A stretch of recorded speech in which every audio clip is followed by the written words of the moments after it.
Okay, I might as well keep up the tradition. This is No More Tears Explained.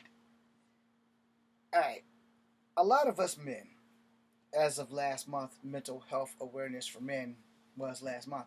A lot of us men, especially if you're Gen X, has been raised to never cry. Alright? I am no different from anybody else.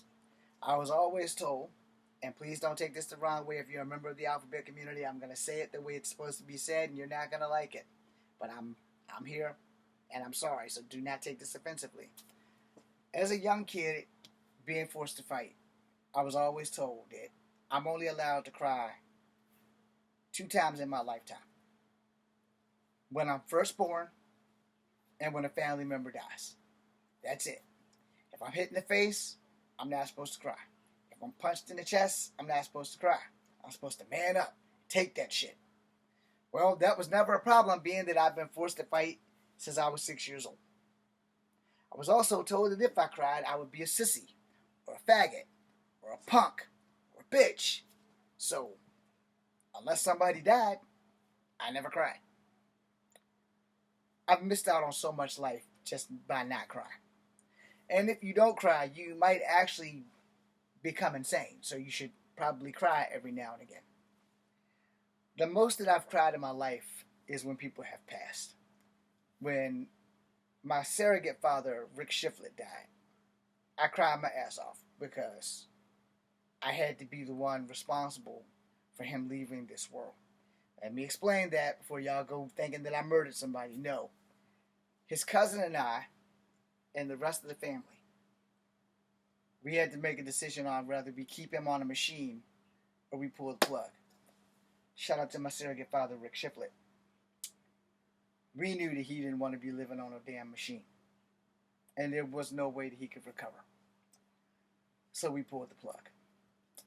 My cousin, who recently lost his son, had to go through some similar shit with his dad. So, pulling the plug is like the hardest decision you'll ever have to make. In the end, it is for the best, but at the same time, it don't feel like it when they pull that plug and you see a person take their last breath. It's not something that I would wish on anybody.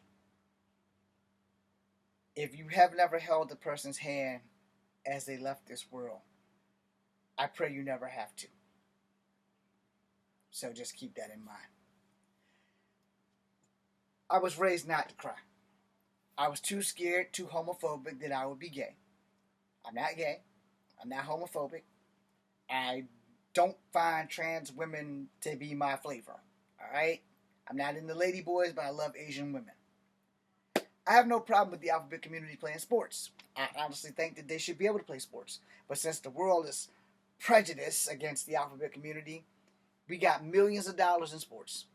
There's no reason why you can't have a unified sports place just for the transgender athlete, which welcomes non-transgender athletes to play them in a transgender league, because that would solve the fucking world's problems.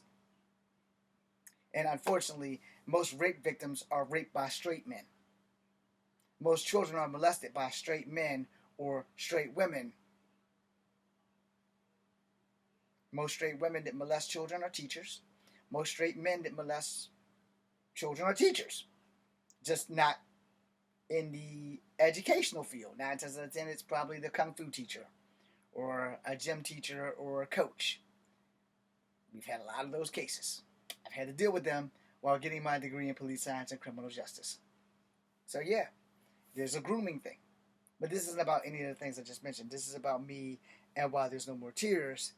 But there were never really tears because I was raised that I couldn't cry as a man, because if I'm going to be a man, I'm not allowed to cry. Unless my father dies, I'm not allowed to cry. That's how I was raised.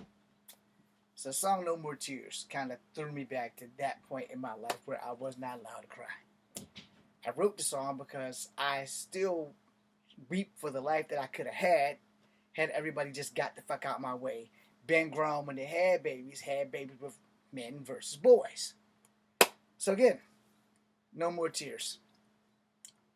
Tears really can't fix anything, but it does relieve that anguish, that emotional stress, that emotional bond. So if you are a man, straight, gay, endeavor,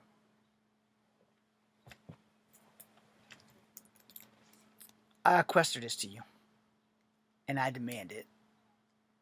Don't be afraid to cry. Fuck what everybody thinks. Don't be afraid to cry. Get that shit out.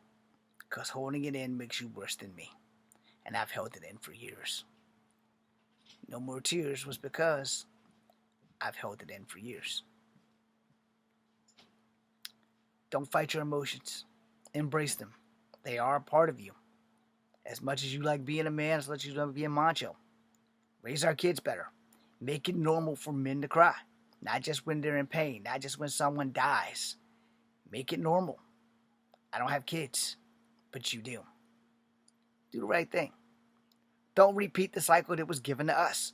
You can't cry, you're going to be a homo. You can't cry, you're going to be a faggot. You can't cry, you're going to be gay. You can't cry, you're going to be a queer. If that's what they meant to be, they're going to be that regardless. It's nothing you can do to change the fact that if you have a child and he's going to be gay or he's going to be queer, or she's going to be a lesbian or she's going to be queer or she's going to be trans or he's going to be trans, ain't a goddamn thing you can do about it. As Lady Gaga says, they were born that way. They have scientifically proven that there's a glitch inside the mama's womb that causes this shit. They just don't know how to fix it. And who the hell are us to play God? Thank you for watching.